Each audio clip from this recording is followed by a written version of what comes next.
Hello and welcome to the Virtual Winter Show. My name is Paul Davis. Are you okay? I am. I'm Joe Longby.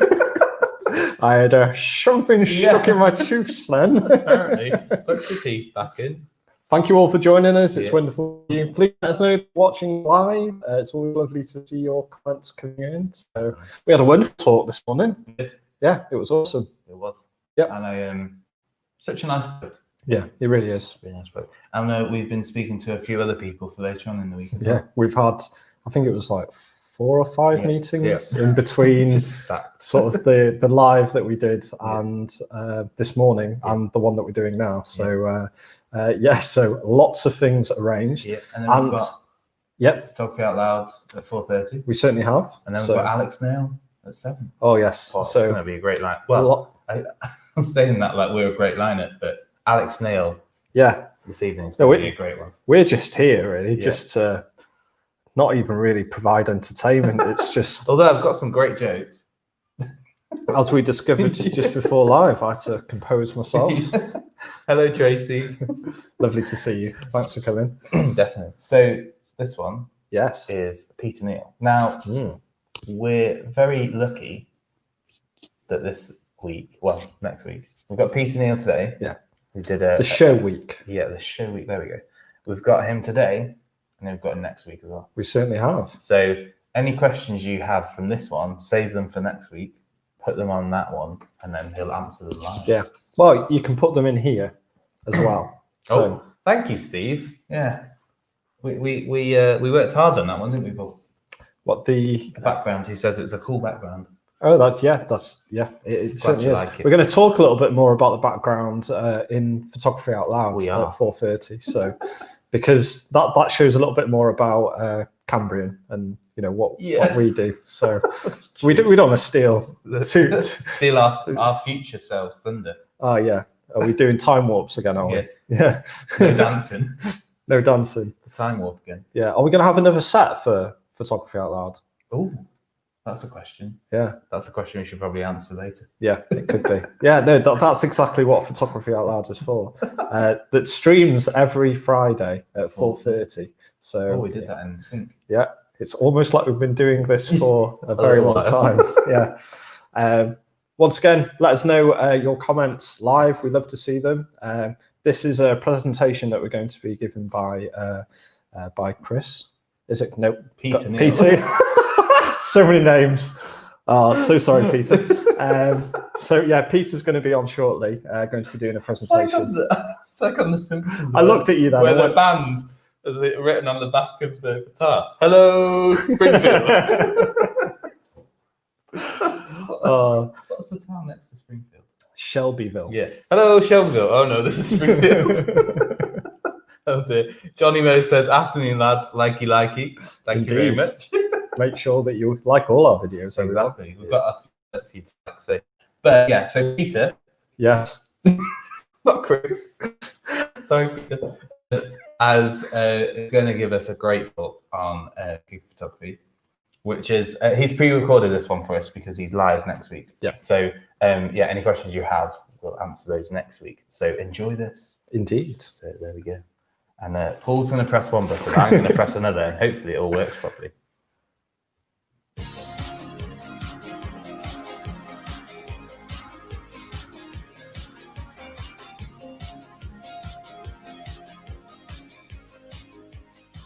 Hi, my name is Peter Neill. I am a music industry photographer and director.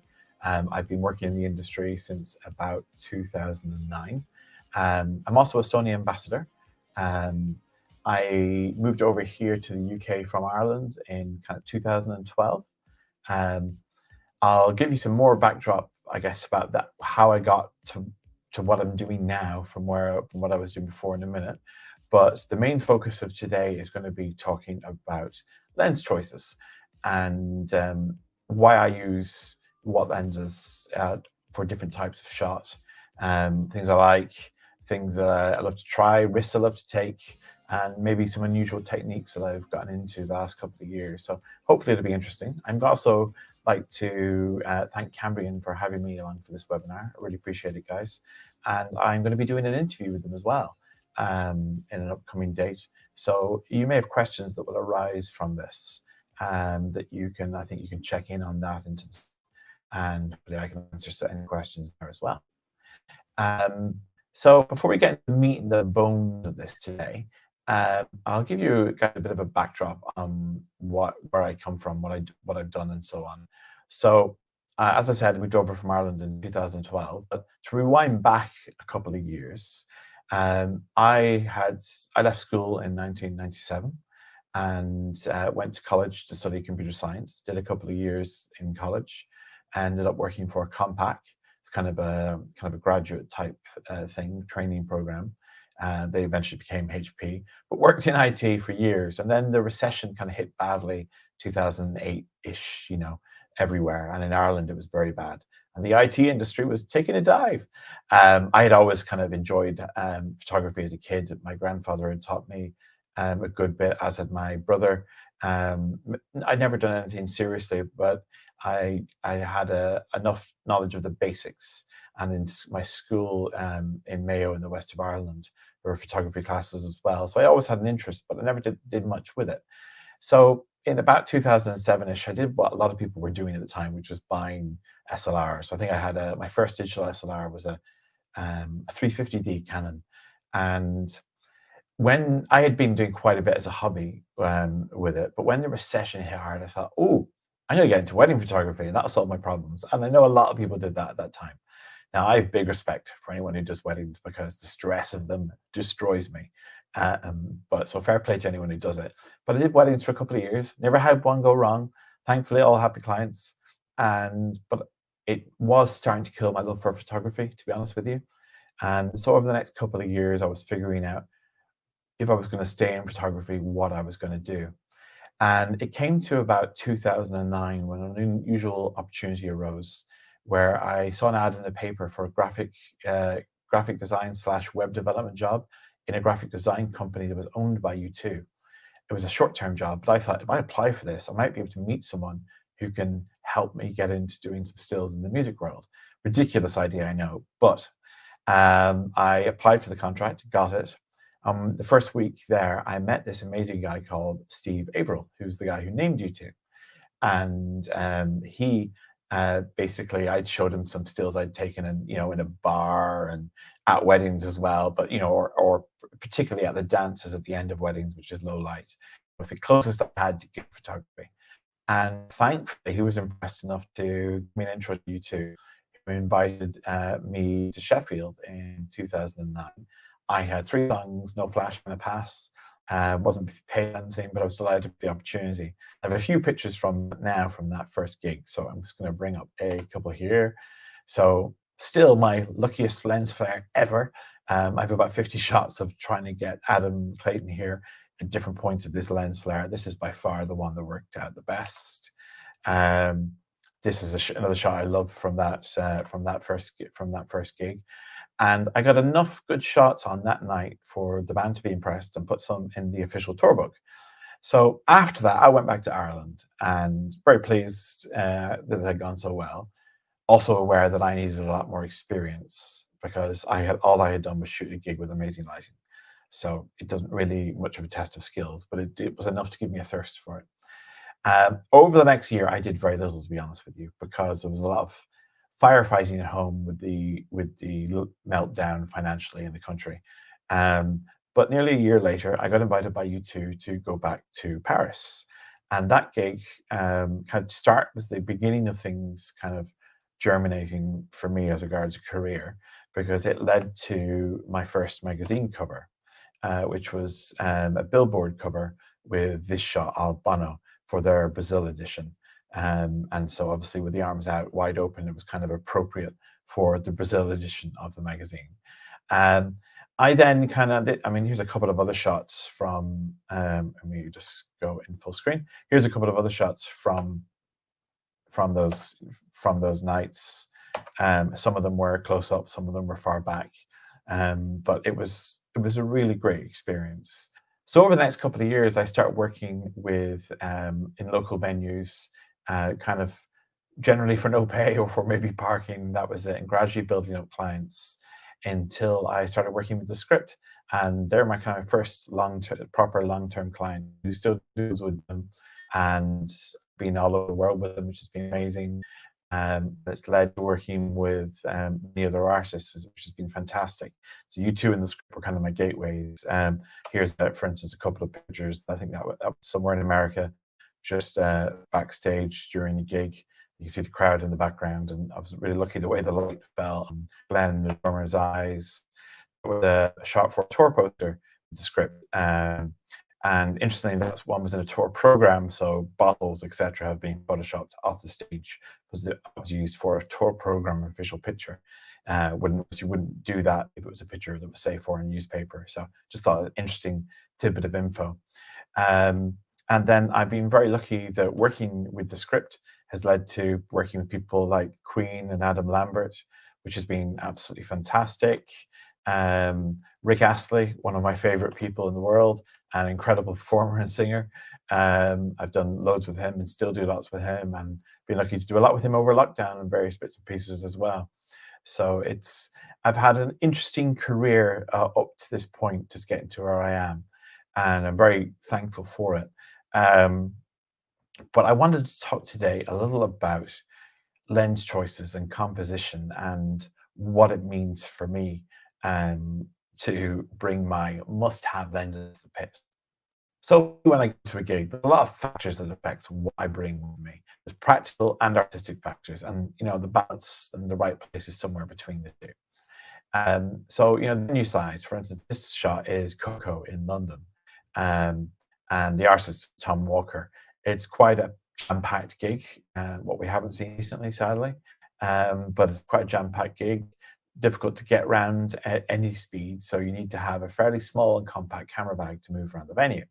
So I had two cameras on the night. This is a few years ago. I had an A7S II, which this was taken on, and I was on my 24-70 as it happens for this particular picture. And on the other camera, I had a regular A7S at the time. And I had a 50mm on that camera at the time. That was borrowed. This is quite early in my switch to Sony cameras. So I had one borrowed and one new A7S II at the time.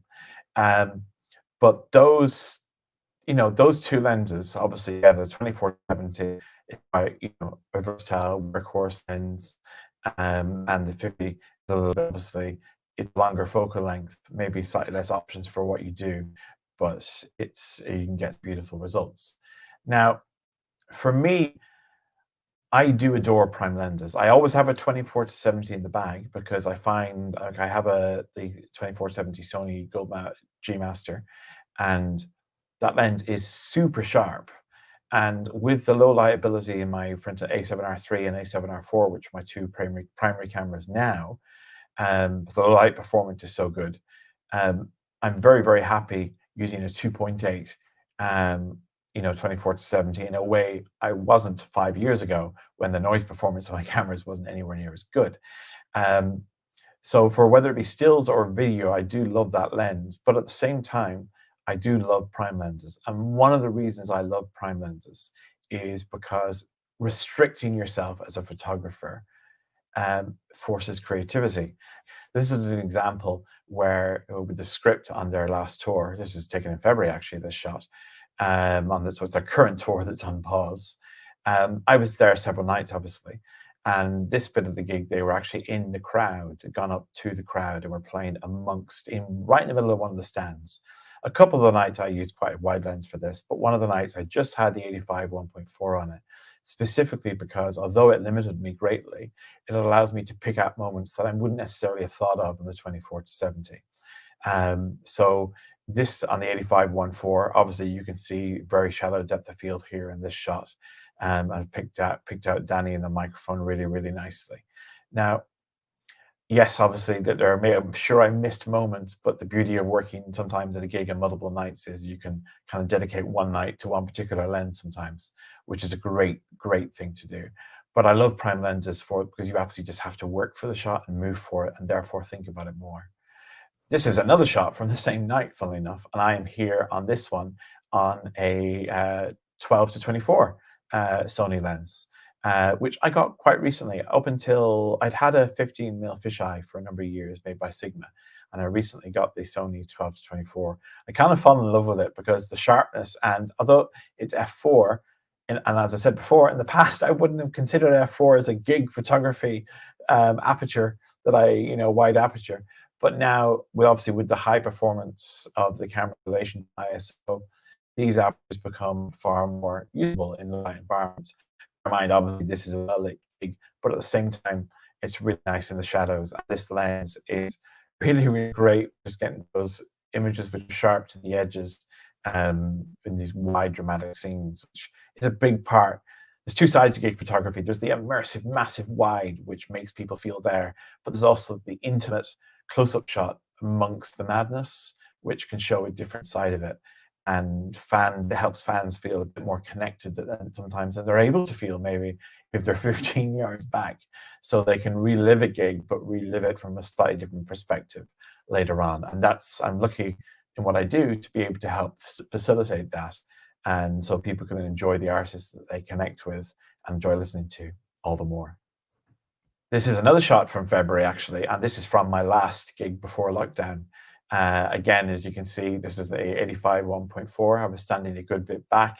You got this glorious out of focus area with this confetti that's metal, stringy confetti, not metal, but you know what I mean, raining down, which given this gorgeous bokeh effect on the image. And again, a wide shot, yeah, sure, would have been very, very dramatic, but I had got that wide shot on several different nights. What I love about the 85 1.4 is the sheer sharpness and the speed of the autofocus. But one of the other things I love about not just my 85, but just using the Sony cameras in general at the moment, is the IAF.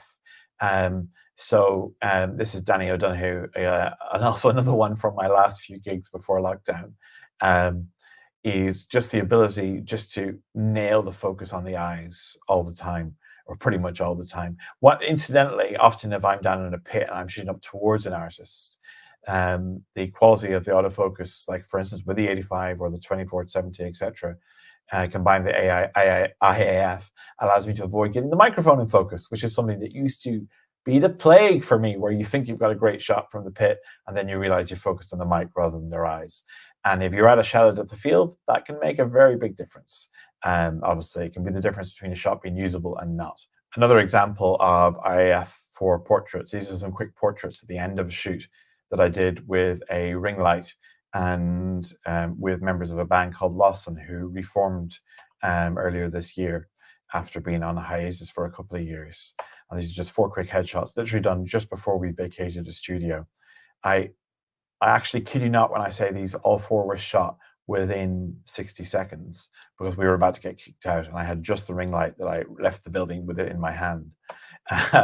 So as I said, just being able to fire these off in under a minute with using the IAF just to take one thing out of the equation for me is something that enables creativity in maybe tight, stressful situations like that one. Before we move on, I thought it might be nice just to chat briefly about composition. I know I've talked about having multiple nights at gigs, but you don't always have multiple nights, and I don't want to do this webinar without addressing that. A lot of the time, like I said, I do carry 2 cameras, and one thing I have learned is, like I was saying before, is limitations do force creativity, but there are moments where if you're meeting a specific need from a client, you need to be able to deliver exactly what they want. And it might be what they want will not work with an 85mm or a 50mm or whatever way you'd like to limit yourself. So there are times when I do go around a gig with just, say, for instance, 24-70, if specific wide shots I want to get, or on the 12-24, for example. And I love those lenses, they're incredible. I just love personally the limitation of using longer focal lengths and what they change in my composition skills personally. But that may not be the case to everyone. But I know I've had to learn to be creative with wider focal lengths, and it does work for me. But if I slip out of it, I tend to binge on a prime lens until I get back into the mode, if that makes any sense. There are always moments where you feel I have to make a choice and I have to sacrifice one shot over another, where you just feel that I know with either choice here, I'm going to miss something in this next song. but I have to make a choice, and then you just have to own it, and then hope that you can do what you need with your client. But obviously, with a whole band, say if you're doing a tour poster, you want to get the whole band in, and key to that is obviously having the right focal length. And I find in my experience with dealing with management, you need a lot of choices for a tour poster. Tons from the front of house, tons from the back of the stage, from maybe from the side where you can see crowd and the stage. You need to just have a lot of stuff that shows the whole band. And with a lot, some bands want, all the members of the band might be very keen that they're individually visible, where some bands really might not care. They just want a really cool shot. So you just have to, a lot of it comes from knowing your client, and if there is any politics involved, that can end up being a big part of your decision-making process, which is a weird thing to say, but it's true. Because if you have a member of band who always insists he is well lit up or she is well lit up, then that's a factor.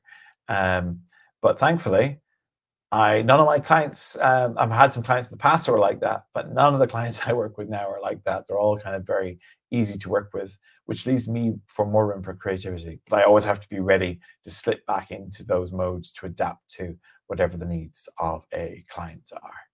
So to talk a little about what's actually in my bag at a gig, I have an A7R3, A7R4, the 7200 G Master, 85 1.4 G Master, 24 to 70 G Master, and the 12 to 24. I kind of find between those, I can pretty much do anything that I need to do. Next on my shopping list, though, is definitely a 50. At the moment, I have a couple of vintage 50s that I inherited from my grandfather, which I recently got restored, and one I finally got fixed over lockdown, which are very old Minolta lenses. Interestingly, there is a connection, obviously, to Sony there as well. But I'm looking forward, when gigs resume, to being able to upgrade to one of them to a Sony 50 as well. But that's my kind of must-have.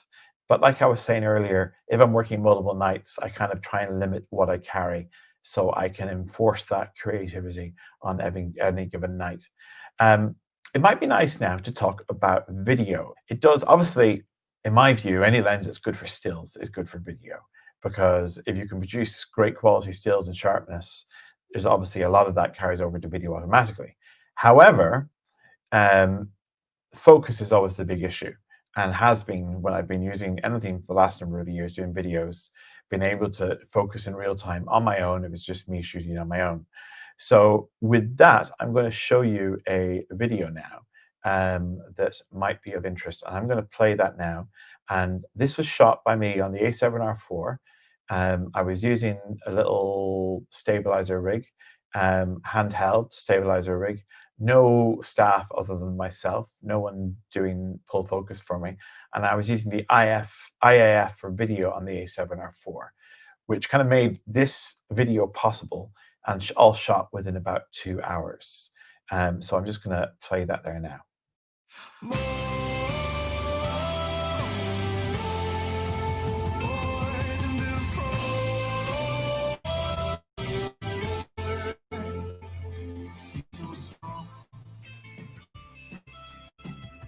Even alone, do you know tomorrow? Waits for no one. I was wishing my time would quickly go. Just like that, I'd be back from nightmares gone. Burned out the window. Unbolt the doors. The words that end all stampede through my skull. No more skipping lines, burning phones. Just lean back, I'll be here with open arms. 'Cause maybe we lost touch, 'cause I was just too young.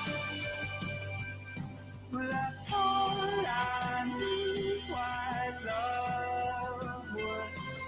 But don't be afraid to march through the flames. Show me how to love again.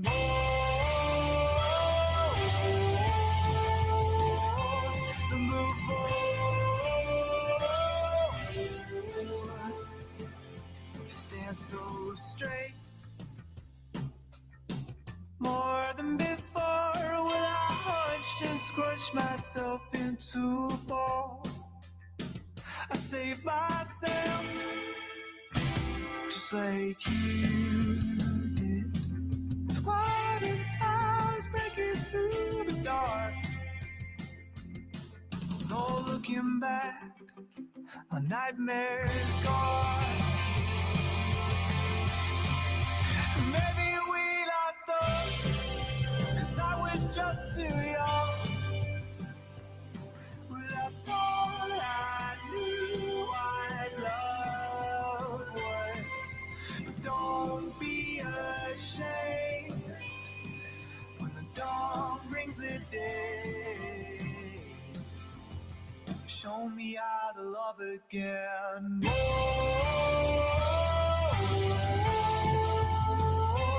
Move forward.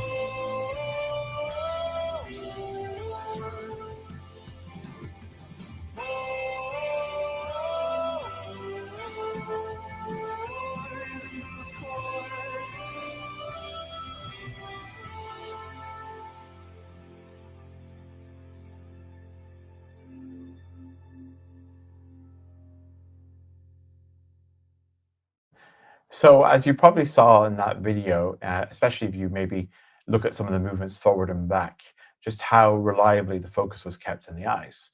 That for me has been a game changer, because being able to use IF on my camera, which it's on both my AR3 and my R4, but for video it's on my R4. Being able to use that has allowed me to stabilize a camera and work on my own, and so shoot something very, very low budget. Now, as it happens, I had some beautiful lighting for this gig provided by Rotolight, but even without that, that wasn't the thing that made the focus work to such an extent. So I had the freedom to go in and out and move around creatively in a way that I literally could not have done and would have required a lot more takes. So that for me is a game changer in what I can offer to clients on my own with a quick turnaround. I am primarily a stills person. I mean, I have directed a number of videos, and if you want to have a look at something really bizarre, I suggest you put a fun video. It's actually with this man on screen, Rick Astley. I did a video for a song called She Makes Me, first proper video I directed, which was an amazing experience, where we got a yellow Reliant Rialto, and I won't spoil it, but have a quick look on YouTube if you want to see something full of pop culture references from the UK for the last 20, 30 years. But I find myself in a scenario now that with the one set of gear, with the one set of lenses, that I'm able to do a phenomenal amount. On that video that you saw with Bridges was the band, by the way, I was using a mixture of the 24-70, the 85-1.4, and a little bit of the 12-24. And there was actually one shot with the 70-200 as well, all of which I was using IAF extensively. And as I said, it was only shot in a couple of hours. I think it would have taken a lot more if I haven't had that feature. And certainly there'd have been a lot of shots that just wouldn't have worked for me. So I wanted to talk now about a little experiment that I started about 1.5 years ago, close on 2 years now. Forget that lockdowns happened. But I started on a couple of years ago, this effect with my 85-1.4. And certainly not the first time this has been done, but it's very rarely done with concert photography. Essentially, I started at gigs taking handheld panoramas with my 85mm 1.4, with the camera held in portrait mode and panning to the right. I would always do it generally at a moment with an artist. This is Elbow, by the way, at a gig in Manchester. I would always do it with an artist at a moment where I thought the artist would be in a particular spot for one time, knowing their music and their performances. I picked this moment where Guy Garvey, the lead singer, was kind of interacting very strongly with the crowd. I took 5 or 6 shots of him in that scenario and then gradually panned to the right. In fact, I can show you. Here's one I prepared earlier, video clip. You can see here in this clip where the individual stills. Note the overlay of the hand, the overlap. That's very important for once I had decided on that pose, getting that to help combine them together. And you can see here just going along. It's also worth noting that because of the shallow depth of field, I was at 1.4, there isn't a huge area of the screen that's in focus in much detail, meaning that it's actually easier to stitch than you might think. So the end result was that after I'd obviously done a little bit of post on the color toning, was you get a wide shot with the shallow depth of field that you would normally only expect from a long focal length. And it really gives quite a unique look. I've done quite a few of them recently. I mean, I have a couple more of them here. That's another one with the elbow in a BBC studio. Again, I love just the sense of immersion that you get into the image. Here's one with the script. So that one was a much deeper depth of field, but it was a panorama, and it was done with the 85. Then again on the 85 and stitched during a gig on their most recent tour. And you can see just how much it throws the elements in the foreground out of focus, and obviously in the background, giving that unique effect. Here, and there's a couple more with them actually. There's one there, again, starting from Danny on the right and going out towards the left. Another one there, again from the same gig, getting as much crowd as possible. Here's one I did behind a drum kit with Nothing But Thieves. And again, literally right behind the drummer. And you can see the distortion, I think from the vibration potentially, on the actual cymbal there, which is interesting. But it just gives you a very, very different large format kind of look. And I absolutely love it. It's just a great thing to experiment and play with, and just find new ways to be creative with the gear that you've got. And I mean, this only arose out of putting myself in a limited situation of using the 85 and wanting to do a wider shot. And then I thought, oh, I'll just try stitching it, and then hit upon this idea of using a method that I'm not the first to use, but using a method that is rarely used in scenes with crowds, certainly. So now I just thought it might be interesting to talk about lockdown a little bit for a couple of minutes. Lockdown has been a bit odd for me, stressful, I'll be honest with you, because seeing so much work cancelled is not a nice thing. And, you know, most important things in my life are my wife and my 2 kids. And obviously it's largely impacted my ability to support them.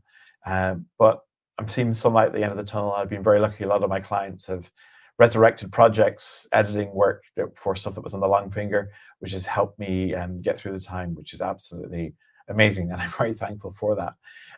But I've had a lot of free time too. And I started doing some work photographing the moon from my doorstep in southwest London with a 70-200.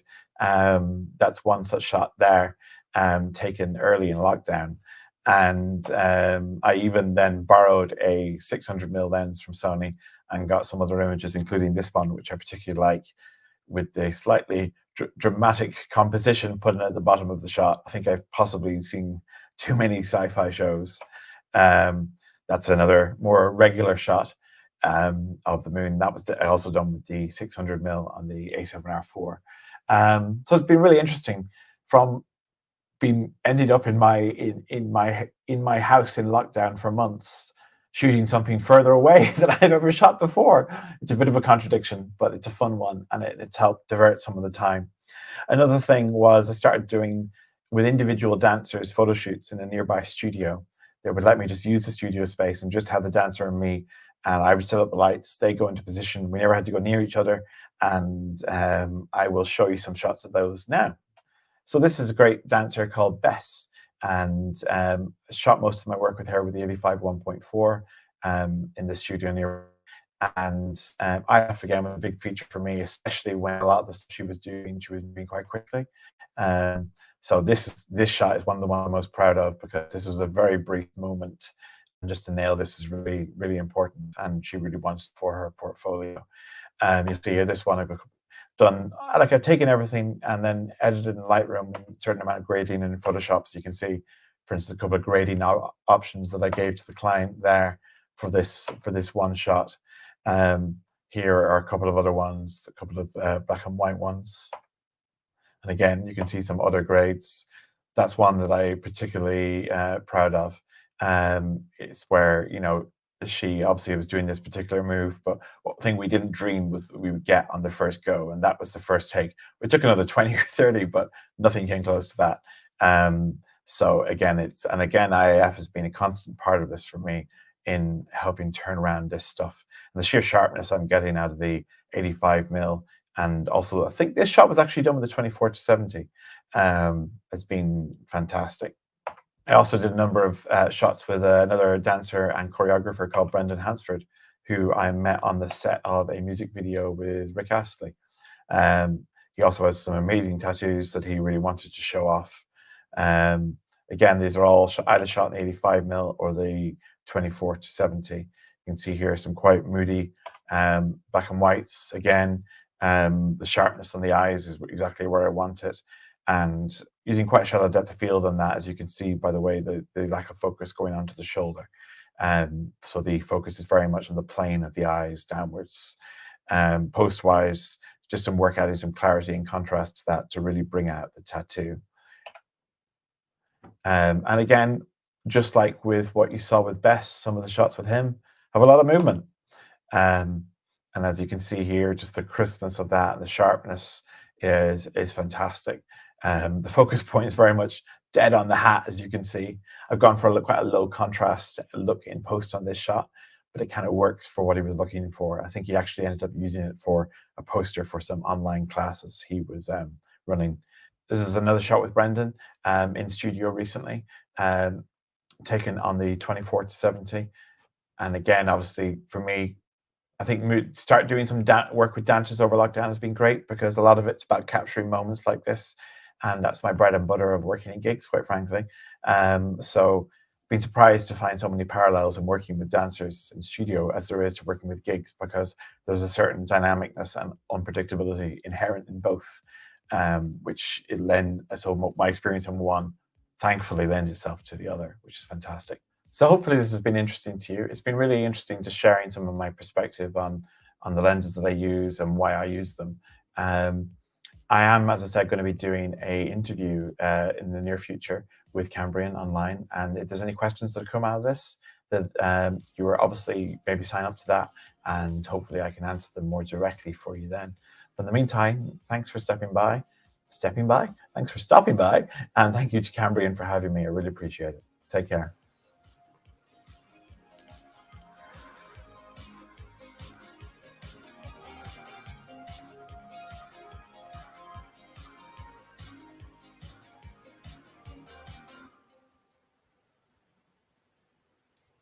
Wow, that was a brilliant talk. Yeah, absolutely loved it.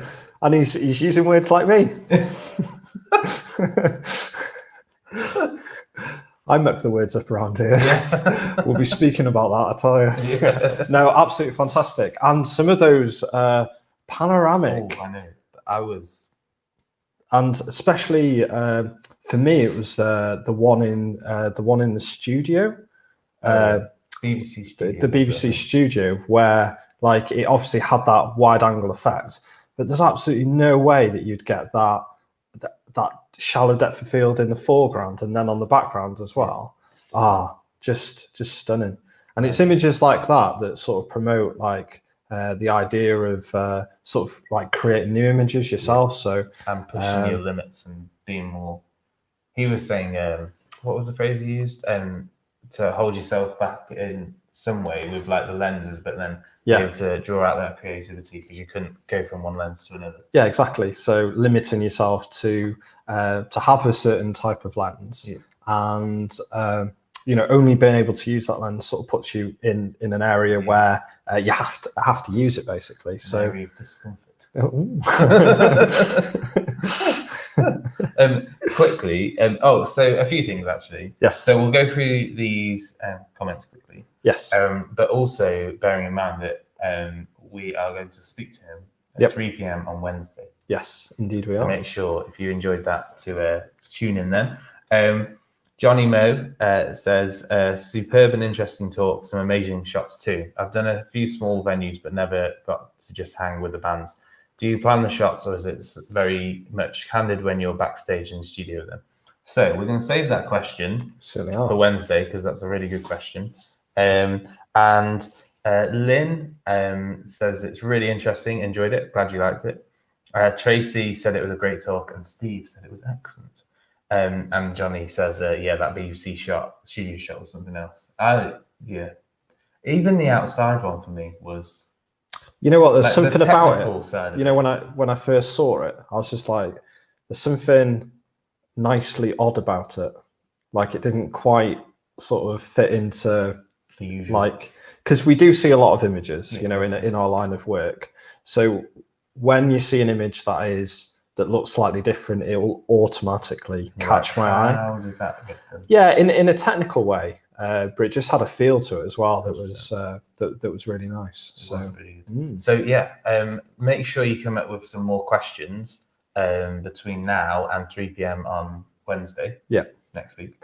And you can either drop those questions into this video, or you can go over to the comment section of the reminder for the video that we're posting on Wednesday. So anywhere that you put them, we'll get to answering your questions live, or you can message us on our website or on Facebook and on YouTube.